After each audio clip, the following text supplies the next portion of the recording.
Well, hello. I am so sorry.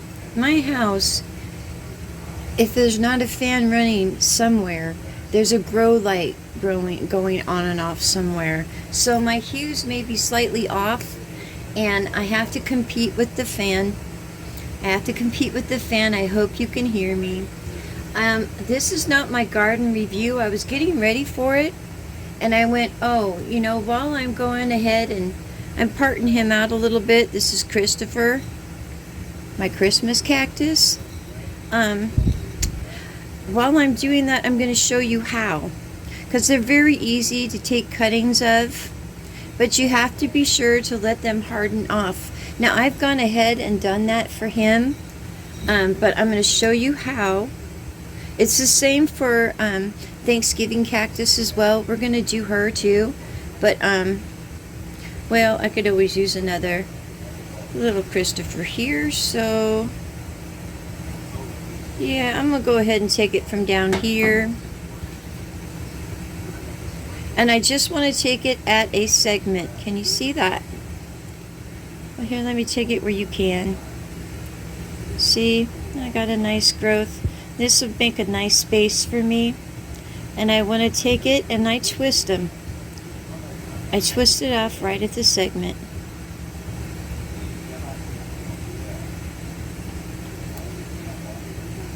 Now I'm going to let that harden off some before I stick it in soil, because once it gets wet, it'll start to rot.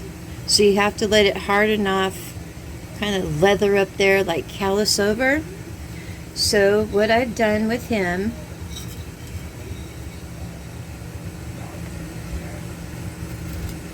I'm going to have to kind of help it out here. Any cactus soil, arid soil will do.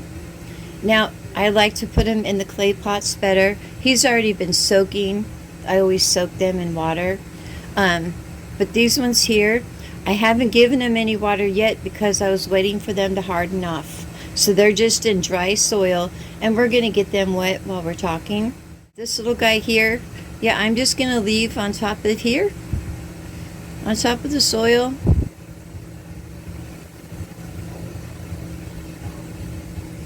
So he could just harden off for a while before I go ahead and I'll just stick him in this little planter, because I have, other little ones that I stick in here as well. But I just stick him in about this far. See? Not far. So I just stick him in and get him anchored in there pretty good. And I'll water it a little. I don't want to get it overly wet. And I'll get roots. And on the propagating, on the people that are following me for the propagating, these little plants would only be worth like $5 a piece right now. But I wouldn't go through all the hassle of doing this and not sell them for at least 15 by the time I'm done each. So I have 1, 2, 3, 9 of the Christmas cactus, and they're kind of a fuchsia color. So I'm going to go ahead and just make one tag instead of having to make all those tags. Yeah, I like to reuse everything, recycle everything. So I can put it in here and know which each one of these are. And then we're going to go on to his sidekick, the flamingo, which is my Thanksgiving cactus. It's the same, but I can at least show you. A little breathtaking, isn't she? I think she is. I really do. But see, it's getting so clustered. Can you see?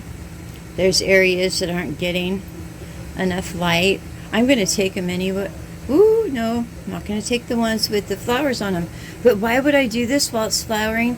Because it never stops flowering.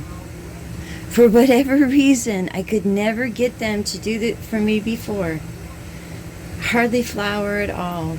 But ever since I started soaking their pots and misting them, they've just been flowering and flowering and flowering. Now this is my Thanksgiving cactus, as if it knows. Yeah, it doesn't know. So I'm going to go ahead and take them, whether or not See, it's not the best in the world, but do you see? No, you can't. Do you see how there's new growth there? So I'm going to go ahead and take it, even though this is unsightly. So I'm going to go ahead and again twist it off. Let me see if I can show you. You see that? Yeah, I'm going to go ahead and twist that off there. Better yet, I'm going to come in with the scissors because I'm not sure I really have the space to twist it like I'd like to.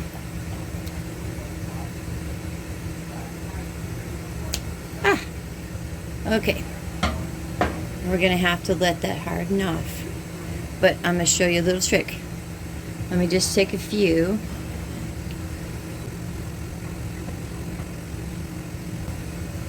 I'm going to twist that one. Kind of like crabs and shrimp or whatever, you know, they just kind of twist them off at the joint. Well, it's the same thing pretty much. See, you'd like to get as much of that as possible though.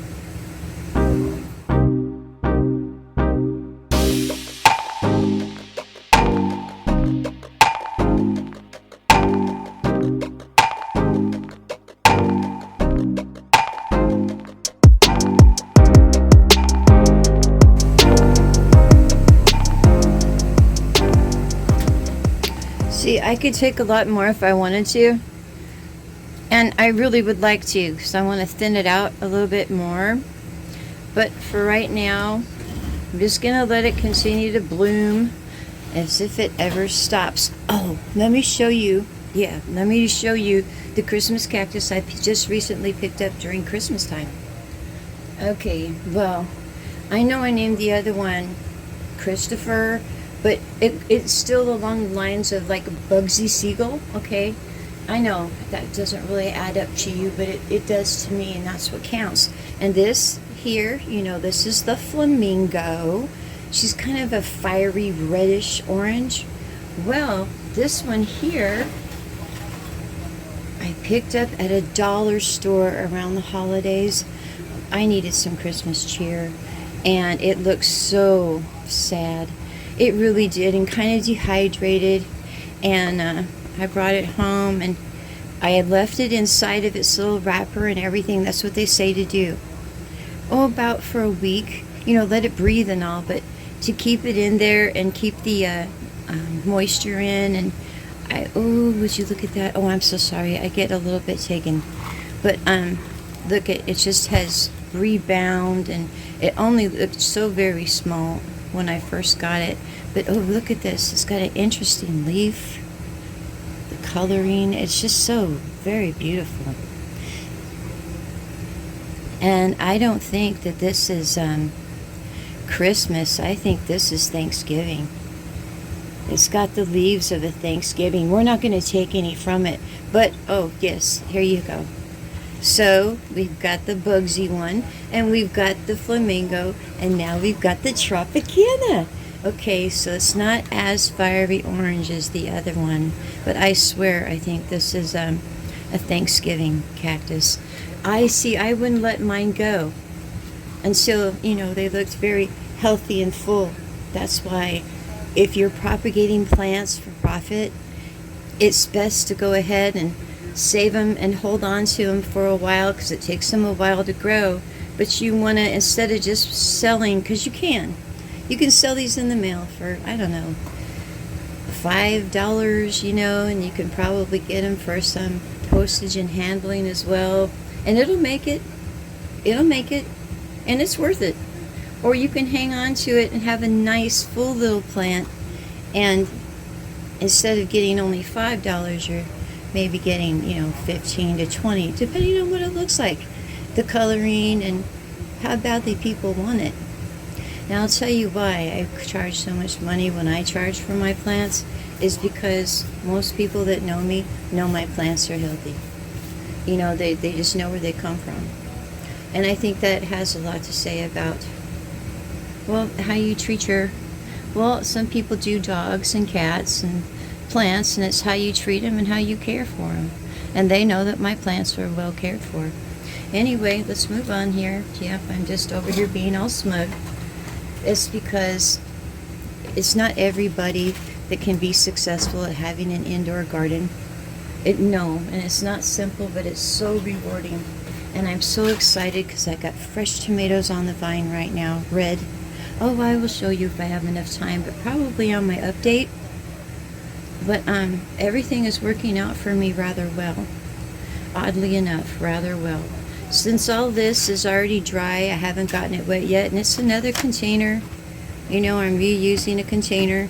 I made sure I poked holes in the bottom. Well, I can't really show you that, but I did. And then this tray will catch any water. So I'm not too worried about sticking them into the soil because my soil is dry. So instead of putting them in separate little containers, I'm going to stack them in here pretty close together so they don't feel all lonely, because when they feel all lonely for some reason, I don't know, maybe they just feel isolated, I don't know, and kind of die off. They don't really thrive. But when they feel they have competition, they will all try their best to take over. So I'll have nice rootings all around there. So that's all I'm going to do here, and then I'll put another little tag in there so at least I know, you know, which one this is. So this is definitely the flamingo. And I'll tell you, of all the colors, I really like hers. I really do. I like the Tropicana too, but I love that around the holidays. And if I want to force these to bloom, which you never know, I might, I might not, all I got to do is stick this little container inside of my refrigerator for about 6 to 8 weeks, and then they'll bloom. But we'll talk some other time about how I feel about forcing things will. But there we have it. That's all I have for you today. Oh yeah, and the introduction here of the Tropicana. And again, I don't know if it's a fluke or not, but look at the way the leaves are on this. I don't normally see that where they're colored like that. We'll see what it does. But it came out of a dollar store at a Dollar General. Oh, it was a nice gift for me for Christmas. So there you have it. That's all I had for you today. I know I talk too much sometimes, so I'm trying to keep them down and only talking about one kind of plant at a time. So I hope you have a lovely day. You know I will as well. And I'll talk to you later. Bye.